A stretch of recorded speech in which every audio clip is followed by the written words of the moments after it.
Welcome, Dr. James Beckett, Sports Card Insights, the first episode in my annual Father's Day series, Father's Day being this coming Sunday. I'm delighted to present to you Andrew and Mike Aronstein. Andrew, respected hobby figure, love of the game auctions, operations manager, and Mike, hobby legend. He was a legend when I got in, so a little bit older than me, very knowledgeable, has worn so many hats, and we had a great time exploring our hobby experiences and the father-son aspect. So thank you, sponsors, Topps Panini Upper Deck, Heritage Auctions, Heart of the Scott Auctions, Mike Stadium Sports Cards, Burbank Sports Cards, ComC.com, and Beckett Media, Beckett Grading, Beckett Authentication. Welcome to the show, Mike and Andrew. Andrew, what's your earliest memory of cards? When Andrew came into our warehouse, and he was between 2 and 3, and he said, "Gets hat, gets hat." So they gave him a Mets hat, and he's been a Mets fan ever since. That's true. That's how it all started. Before Dwight Gooden. Funny you mentioned Gooden. It was 1984. I remember when Gooden was Unhittable. And TCMA was coming out with all of those minor league cards. I was 5. And I remember the Topps that's coming out. And Donruss, I think 85 Donruss was the first set that as a kid I thought was a big deal. Then my real collecting got going in 87.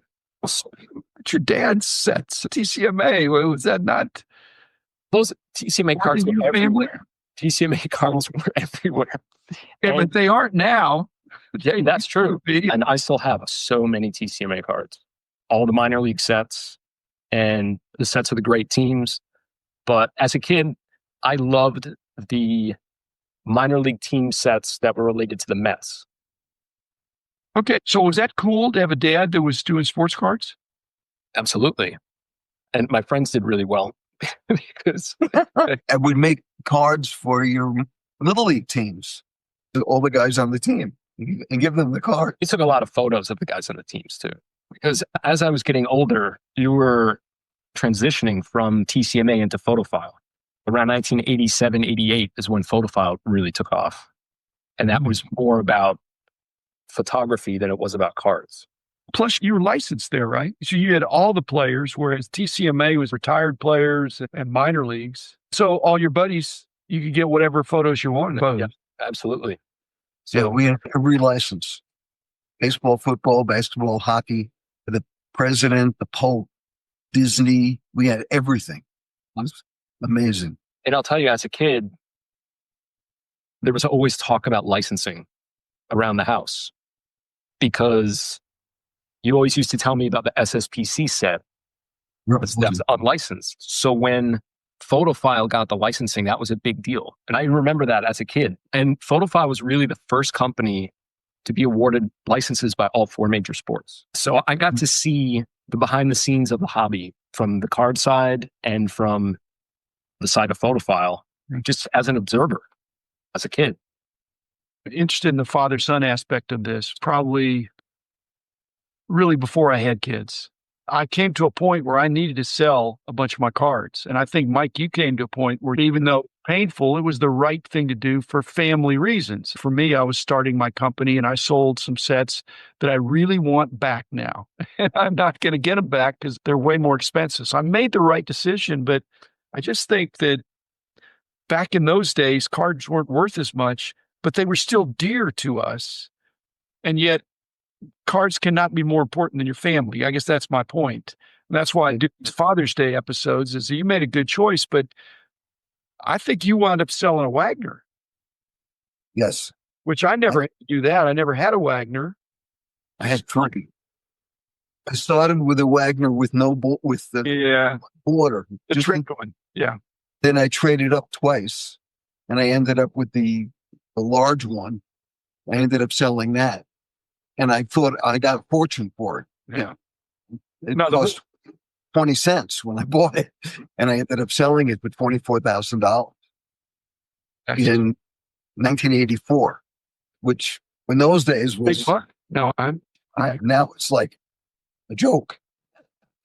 But it calls into question that when cards get so expensive, the dilemma is, am I going to take care of my family or am I going to take care of my collection? Absolutely. Yeah. And there have been marriages and families that have had problems with that. But ultimately, you have to break the tie in favor of your family because you can get cards again. You may not be able to get that exact card, but you can get cards again.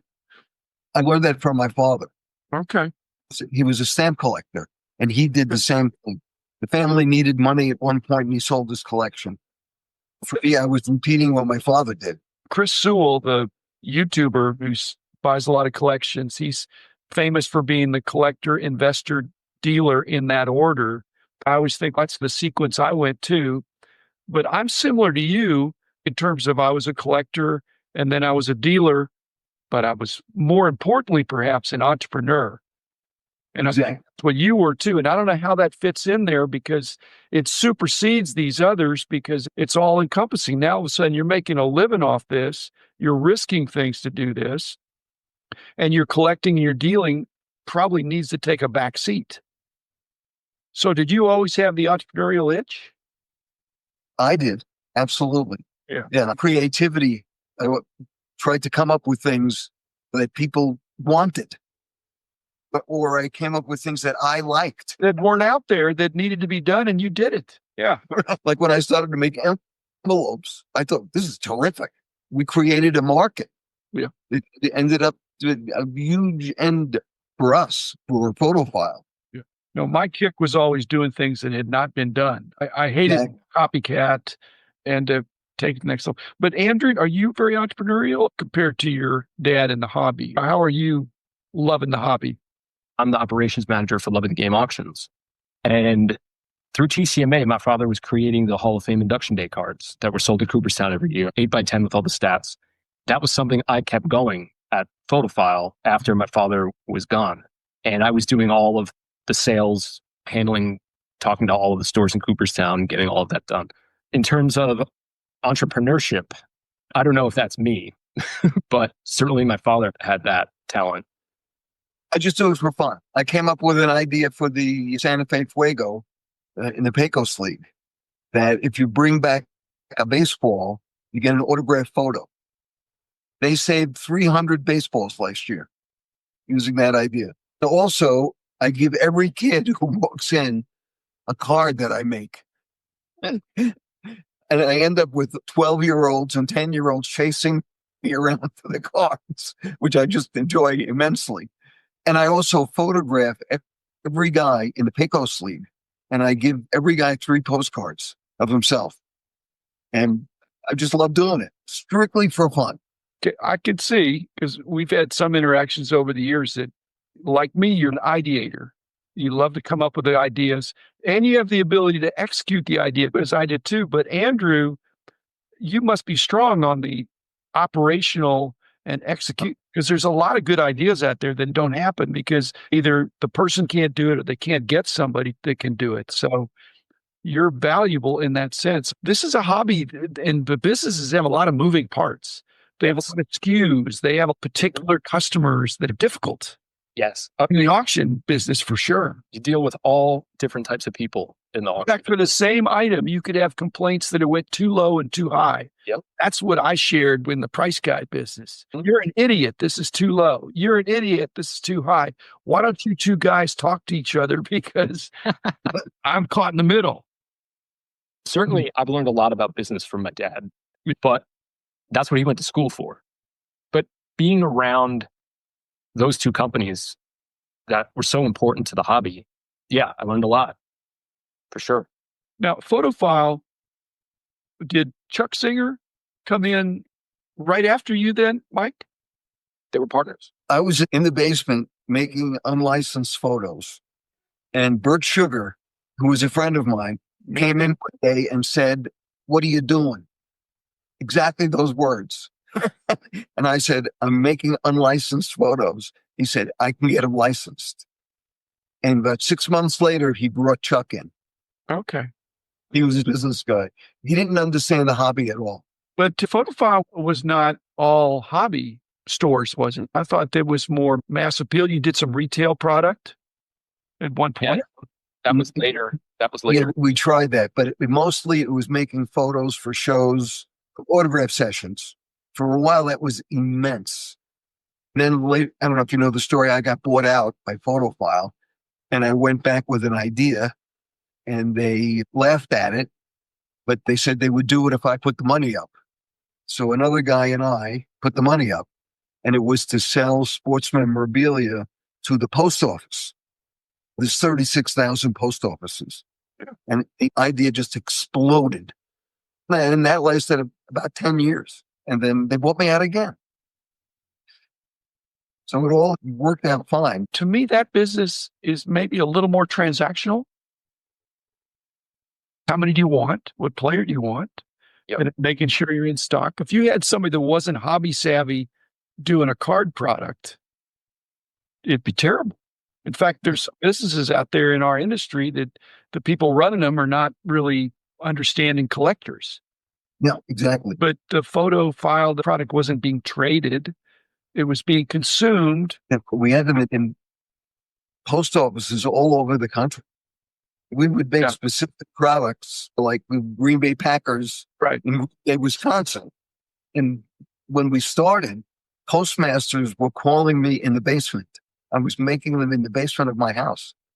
And we would have, mostly women, would come in the morning and pick up all the parts, Wow. take them home, and the next morning they'd come back with the finished product.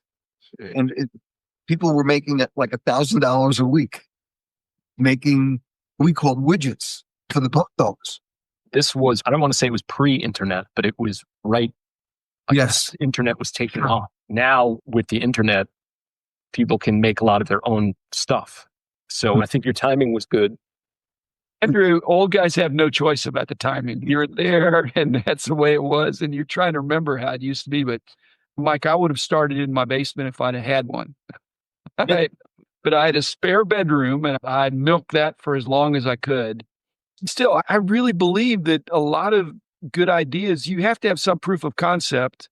You have to prototype it. You've got to get it out there. I'm not real big on borrowing a bunch of money and then seeing if something works. I want to demonstrate that it works. You're right on. I brought the idea for the widgets to Photophile, and I made one and I brought it in, and they said, 12 by 16, that's not going to work. I said, I went to Michael's and I looked at the frames. This is That's standard name. I know. So Jim, I'm looking at your wall there, and right off the bat, I see 2 TCMA cards. You bet. Yeah. And that's not done just for y'all's benefit. They're there all the time. Some of the pre-rookie cards, I won't say they're undervalued because I'm not a price guide anymore, but there are not very many of them. And these are when the players were undiscovered. Yep. Yeah, the color ones, I would make 3,000 sets. Well, the black and whites were probably 1,000 or 1,200 sets. Yep. 1,000. That's what I would do. I would give the team 500 and I would keep 500. Yeah. The good thing is I got them right when they came out. I paid $3 a set or whatever it was. The big money. Big bucks for those. Yeah. I actually have a bunch of sets, one of each, but it's an amazing collection and it's baseball history. Yeah. And those sets, as you flip through, you come across faces and names that you just completely forgot were in those sets. Both started with a friend who owned the baseball team. And he at the team cards for me. And I said, sure, I'll try. And it worked like a charm. Took off. I thought TCMA got started in 74. Was it before that? 72 with some of those old timer sets? And how involved was Tom Collier? He was very involved in the old timer stuff at the very beginning, I thought. Yes, but he wanted to flip cards, to buy cards and sell them. He was a card guy. And that was not me. Advanced collector, too. Yeah. I wanted to create stuff. So I ended up buying him out after a year or two. His contribution was really to the first things you ever did, those reprint cards. Right. I put our initials on the first thing, TCMA, and he came up with the Card Memorabilia Associates. I didn't know he came up with that, but it's caused him to be hobby famous. But he was a very advanced collector back then. Yes. Very advanced. And he, in those days, It was all about supply. Now it's all about demand. What's the most valuable or the card that everybody wants? In those days, what's the card that you can't find? And he was out there buying collections like all of us were trying to do. But it wasn't a lot of money, but it's just hard. These cards are hard to find of the really vintage, difficult things. My wife and I would go to flea markets every Saturday and find cards. Back in the day. I could still do that in the late 60s, early 70s. Yeah. It was amazing. And one story I love is that we went to Crawford Boxwell's house, and he had a pile about 6 inches high of 1940 play balls on his windowsill. And he said, take whatever you want, but don't take any doubles. Oh, my goodness. So you just went through any numbers that you were missing, you just took. Those early shows, the ones I went to a little bit later than that, nothing was priced. There weren't any showcases. You just had your cards out, and it was all about trading for the most part. You were at those very early shows. You'd hardly even call them shows or conventions. They were just get-togethers of the serious collectors that heard about it. But Jim, there are stories about finding cards at flea markets and stories about the early shows in Manhattan. I grew up with those stories, and as a kid, it just made my imagination run wild because all these things happened before I was born. Did you think they were true? Because they Oh yeah. They sound like exaggerations. Yes. A guy would come to a show with an uncut sheet of 1930s banana playboy Gaudis. Yeah. Going $60 for it. And people, $60? Are you out of your mind? Dad, I don't know if you remember this, but when I was younger, it must have been close to when you sold your collection. I was in my childhood bedroom, and you came in with a binder full of cards, and you said, here you go. And it's basically what collectors today would consider a type collection. And it was really good stuff, but in poor condition, most of it. There were Obacks in there. There were Allen and Ginters in there, 53 Bowman, a few Topps cards. But that really was my start with vintage cards. My first T206 was in there, the Johnny Evers portrait. And I still have all of them. Well done, Andrew. Do you think that's gave you a head start on what you're doing now, Andrew? Take the concept of the depth and the breadth of the industry? Yeah, I think it helped. I was familiar with the cards that I was surrounded by every day, like the TCMA cards and the Topps cards and the Donruss cards. But certainly that opened my eyes more to vintage and being able to hold real vintage cards spanning half a century to my 10-year-old brain. That was pretty cool. And they just feel different. Yes. I don't know, put a blindfold on me. Could I tell whether something was TCMA from the color ones or the ones in the 70s are a little bit thicker and a little bit different card stock? So I think there's a touch and feel of these cards, the era in which they were produced. It's Americana. My dad had Gaudis and play balls. So when I got his cards, it gave me a perspective that there were other cards out there. But it's hard to aspire to something if you don't know that it exists or you've never seen it before. You can't dream about something you can't comprehend sometimes. That's what always interested me about the reprints that Tom Collier did with my dad. Like the first things that TCMA did were 2 sheets of cards they reprinted from their collections. Most collectors had never seen those cards before. As you mentioned, they didn't know those cards existed. Bert Sugar did some books. Oh, many. They Go through all my cards. One of the books they gave me 1,000 of. I gave them all the cards, and I had the mail order business of TCMA, so I was able to sell them. Yeah, Bert and I were friends for years. I knew Bert in the 70s, but he was a real character. They don't make them like that anymore. The man in the house of cards.